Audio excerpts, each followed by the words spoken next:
Kelly Lechner, the Aquatic Director here at the Marshalltown YMCA YWCA. I'm excited to let everybody know that the YMCA State Swimming Championships will be held this weekend, March 6th and 7th, here at the YMCA Linda Bloom Natatorium. Both pools will be closed both Saturday and Sunday for the championship meet. We will have lots of spectators here, but it is limited capacity and all spectators do have wristbands, so it is not open to the public. Coming up, we have registration beginning March 22nd for our spring swim lessons. Yay, spring! Our spring swim lessons will begin March 29th. Both Monday, Wednesday classes and our once a week Tuesday, Thursday, Saturday classes will be held this spring. Also, some fun things coming up. We will start our diving program again the last week of March. We'll run Wednesday nights 6 to 7:30 and Saturdays from 10 to 12. Open swims are going Tuesday, Thursday evenings from 7 to 8:30 and then Saturday and Sundays from 1 to 5. If you have any questions about any of these programs, please call the Y at 641-752-8658 or look us up on our website at www.ymca-ywca.org.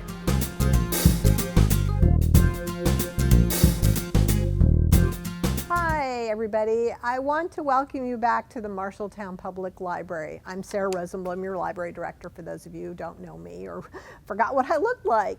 As we know, it's been almost a year since COVID came into all of our lives and turned everything upside down.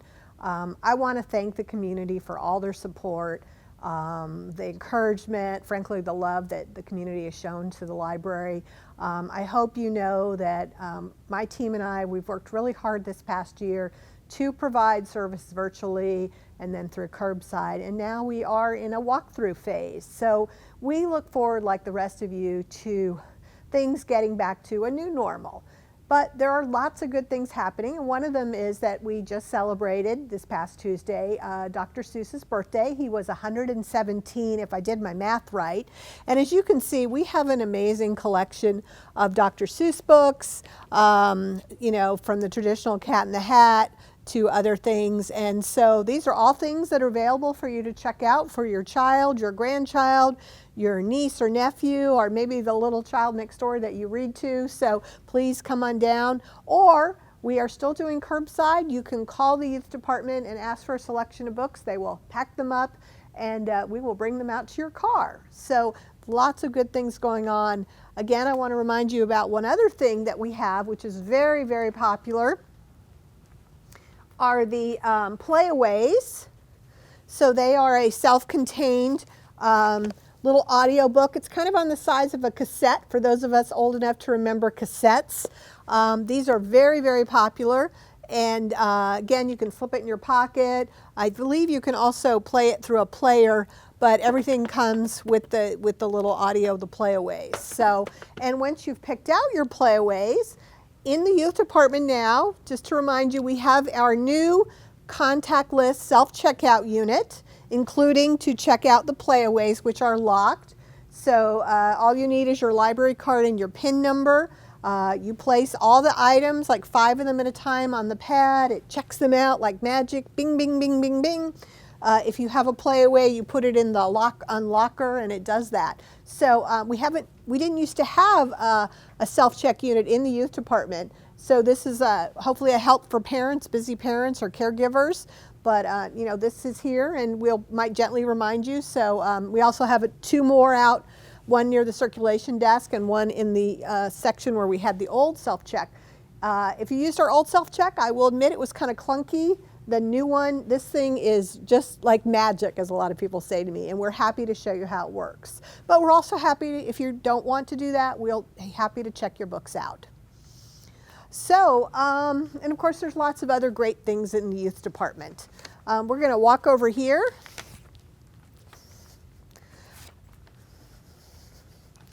We'll stop at the new books. Of course, we have an amazing selection of new books, new fiction, new nonfiction. And lots of things, of course, are checked out. So if you don't see the new John Grisham book or the new Janet Ivanovich book, we'll place it on hold for you and you'll get it when it comes in and it's your turn. Many of you are on our Advantage or our Automatically Yours program that we actually sign you up when we know that you like a particular author. That book will come in. But we do have lots of great things, and we want to get books into your hands. The physical books, we've of course seen a huge uptake in our virtual use. I was talking on the radio the other day, and the interviewer was telling me that he was a big Hoopla and Libby fan. So for those of you who use that, we thank you. If you don't know and you maybe got a new device for the Christmas holidays or something, we're happy to talk to you about what you can access digitally, 365 days, 24 hours a day. Maybe you're going down to Florida, maybe you're in Texas, but this is your home and your home library, so you can have the Marshalltown Library with you wherever you go. Talking about use, right now we are in the walkthrough phase. So what that means is Monday through Friday from noon to 6, and on Thursdays from 10 to 6, you may come to the library and come in and browse, come in and use a computer by appointment, something in the youth department. We are still wearing masks. We are still doing social distancing.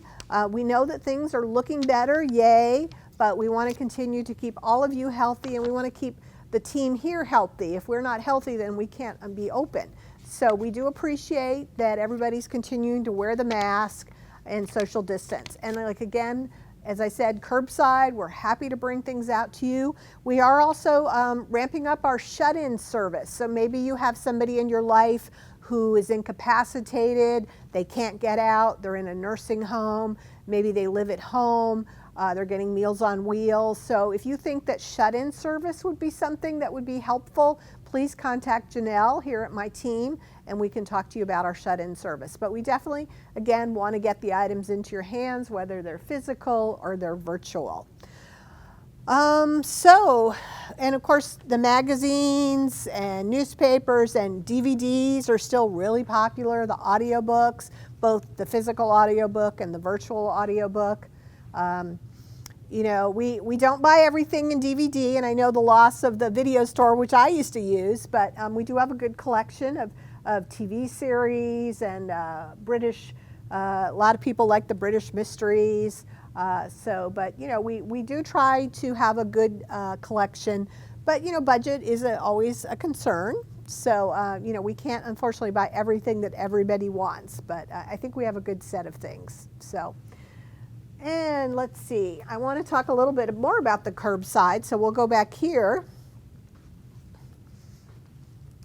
So kind of behind the scenes, I think people are always interested in behind the scenes, and you can kind of see, here's our workroom back here. So what happens is with curbside is that you can place you can go on the library catalog, which is the most efficient. You can see if we own something, you can place a hold for it. You can call us and say, hey, I want the new John Grisham, or can you recommend something like Lee Child, or you can send us an email. And then what we do is several times a day we run a pick list where we print out a list of your requests, and we go and we have holds hunters that find them. And then we have to come back in and check them in, and then we bag them up for you, and you can see here's one book, but then sometimes people have a lot of books, so here's a box of books. Sometimes there was somebody here yesterday with 2 bags. So then you come to the library parking lot, there are 3 marked spaces. You call us on the phone number and we will bring these right out to you. We are happy to do curbside. We know people do want to come in the library, but we especially, well, hopefully we're past those horribly cold days, but never say never. But people do, we'll bring the items out to you. We're also taking items to the school. So, but that's what we like to do. We really want to get things into your hands. Beyond that, we are going to be talking with the library board this month about next steps. If you have some suggestions or concerns or questions, you can always call me or email me. We're, again, just trying to do the best we can to keep all of you safe, to keep my team safe. But we know that people are eager to get back in the library. We also, on a beautiful day like this week that we've seen, we have the Wi-Fi that's been boosted. So I imagine we'll start to see a few more people out on our picnic tables to the east side of the building, and actually there's one tucked on the west side. So you're welcome to use the picnic table, and you should be able to get good Wi-Fi reception.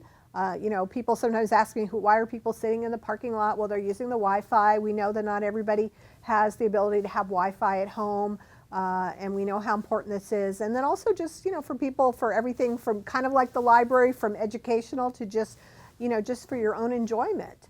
So again, I want to thank the community for their support. It's been a long year.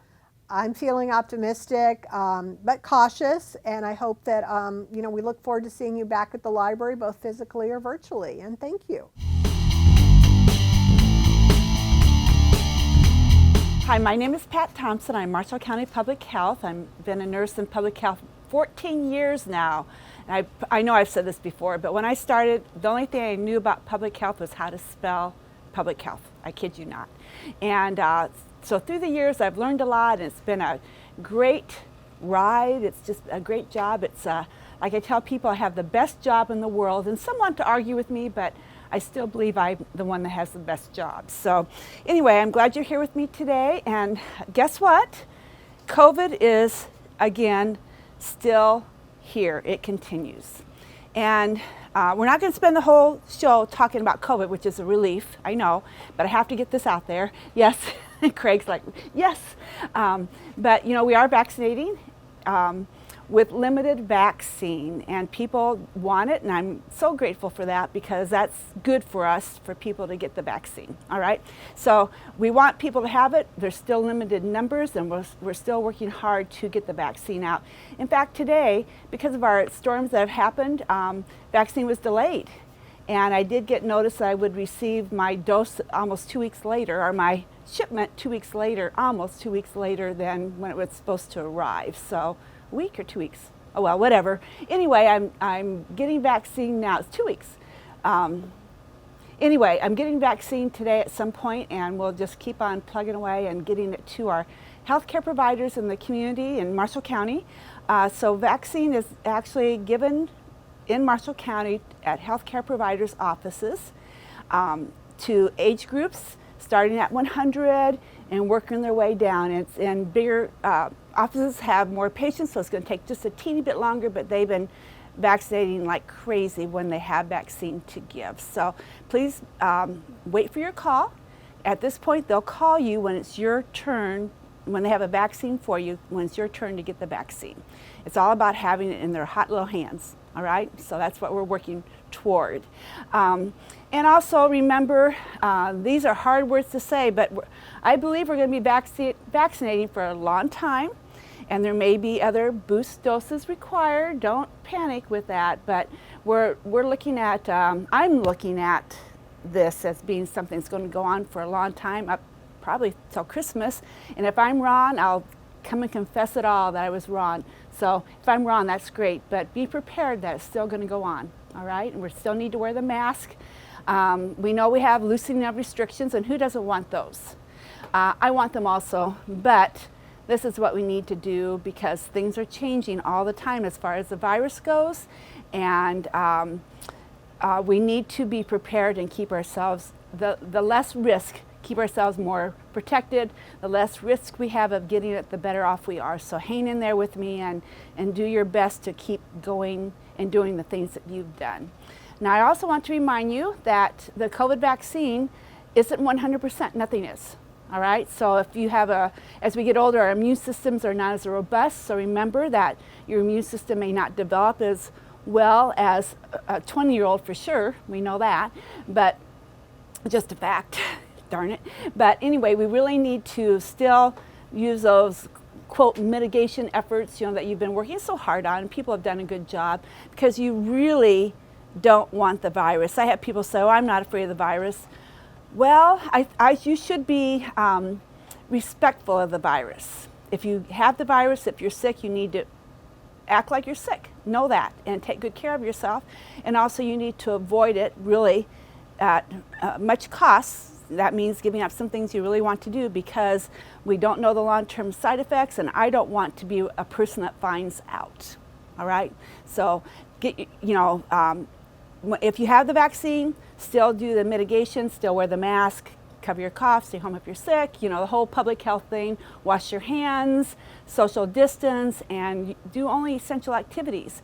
And as people go out more and more, it's going to be more obvious as we get along to see how this all works.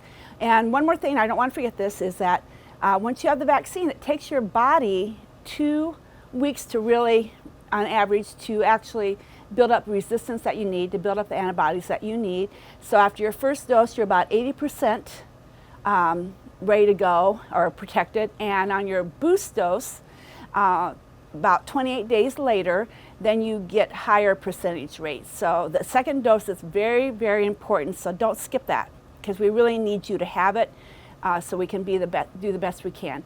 And someday when there's only one vaccine, a vaccine that only is one dose, that'll be my happy day, because it'll be way easier to give and talk people into,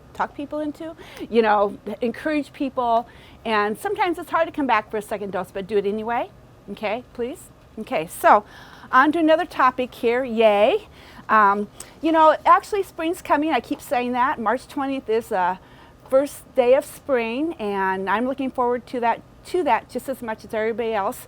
Craig and I were just talking that there's more daylight, the sun's higher, it feels good, there's melting going on, and that doesn't mean we won't have more snow, but it won't be forever and ever and ever, because we're heading that direction.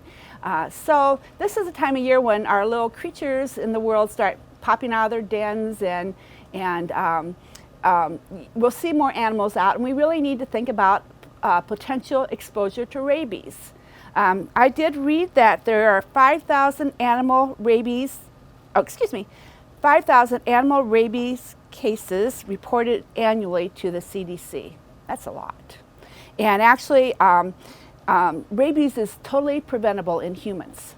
All right, so the idea is I've known little kiddos that want to pet everything they see. Don't.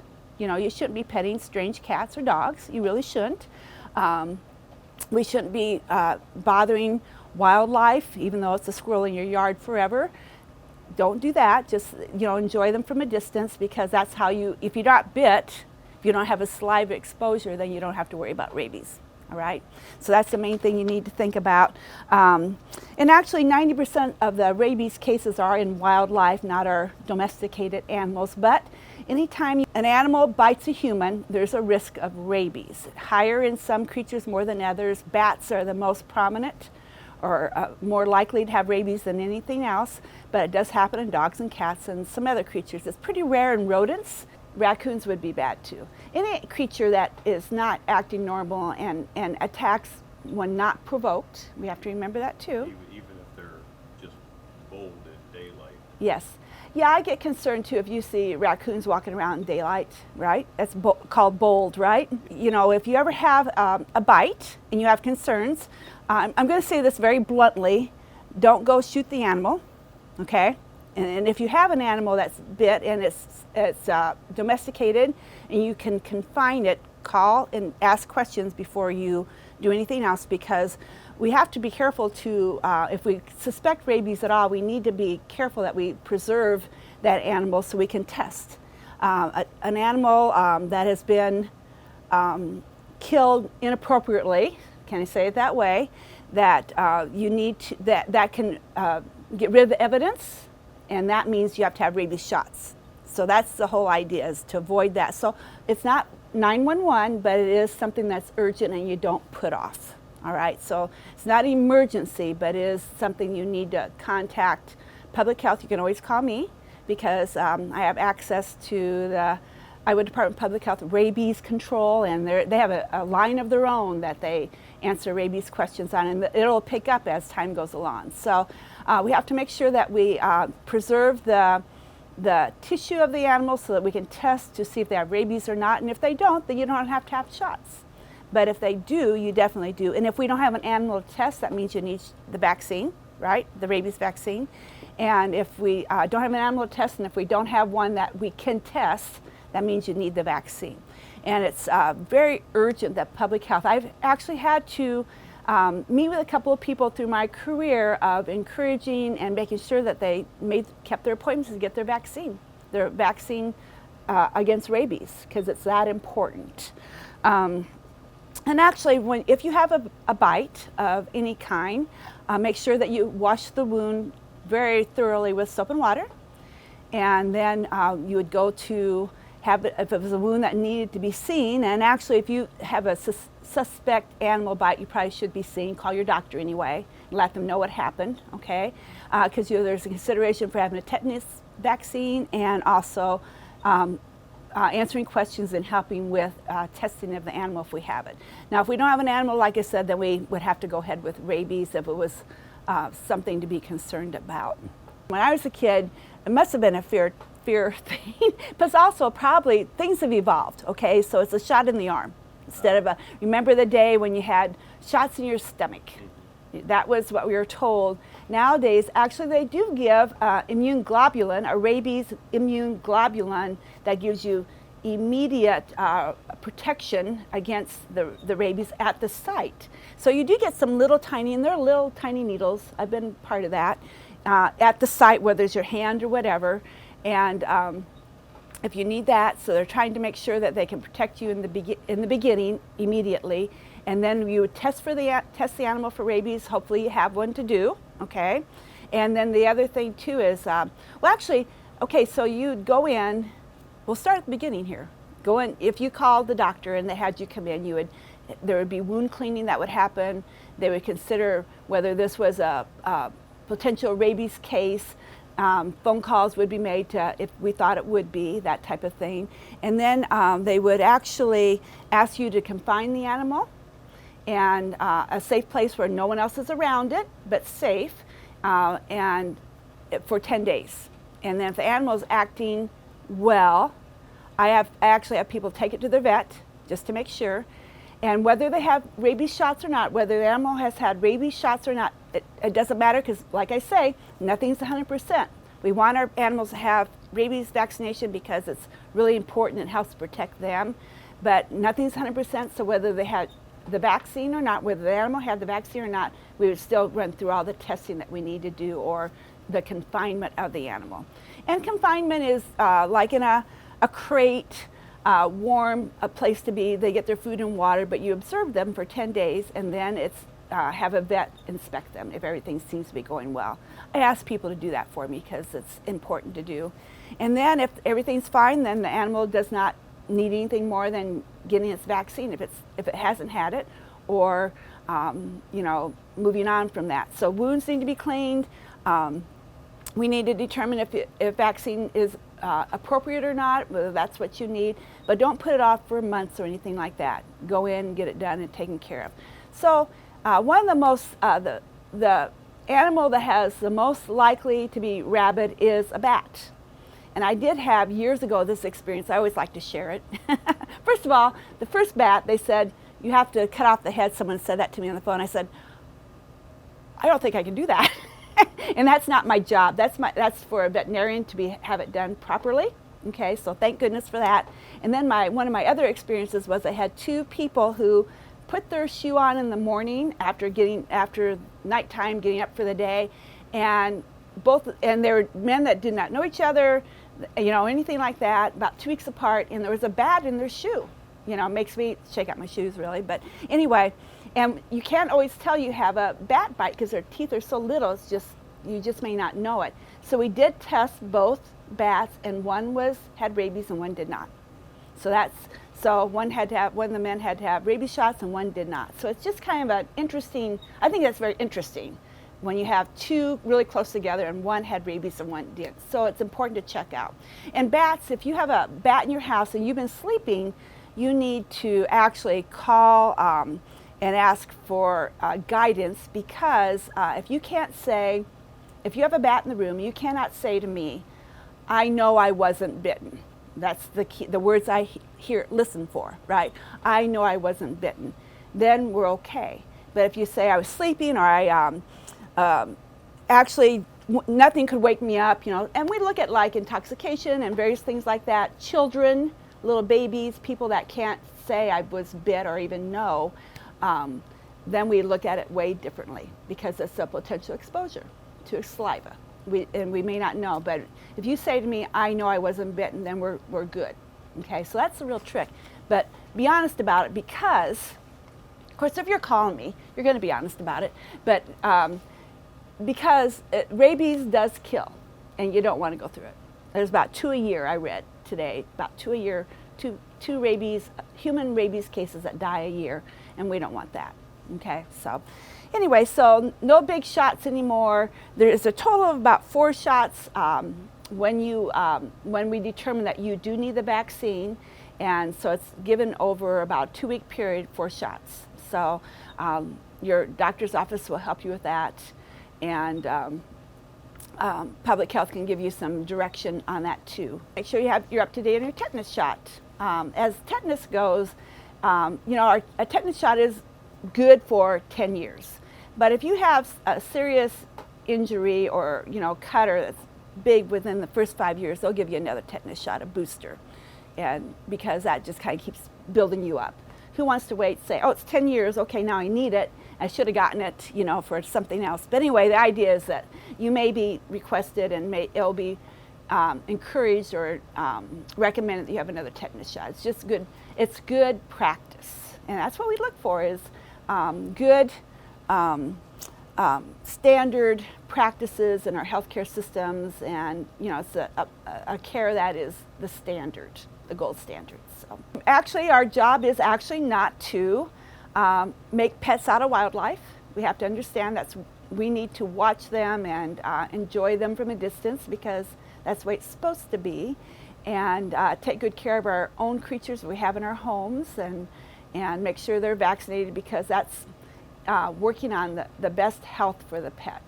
So, and if your dog or cat or a creature starts behaving aggressively and boldly, like Craig said, then we have to, stand back and see what's going on with them too. So, an animal that is acting that way and then we test negative, there may have been probably something else was going on with the pet that is unknown.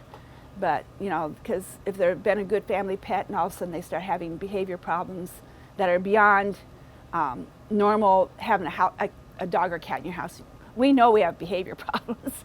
I have two dogs, but it's when it's odd and aggressive and they're changed. Remember the days when they talked about foaming at the mouth? I think that's pretty advanced, and so we can actually probably have an exposure before that. That's not anything that anybody says, my dog or my cat was foaming at the mouth when they call me. That's never a description I've heard. So, and also I want to tell you too, that 10-day window of isolation, where we keep them by themselves, is if they haven't shown signs of rabies during that time, they're not infectious with it, even if they have it. Isn't that something? It's kind of one of those things that I have to wrap my head around. What does that really mean? But their infectious period would have, if they're infectious after an aggressive bite like that or aggressive behavior, then they would show up as having rabies. So if everything's normal, then you're okay. So that's why I say go to the vet. That's a very good idea, and to take good care of them. And we do know that people don't always take their dogs and cats to the veterinarian. And so that can be kind of a hard thing, but it's still something I request, and to make sure that everybody's safe. And it's for the pet too. They need that, they need to be seen so that we know everything's good, okay? So until next time, take care and wear your mask. My brother says, wash your hands, wash your hands. So, bye-bye.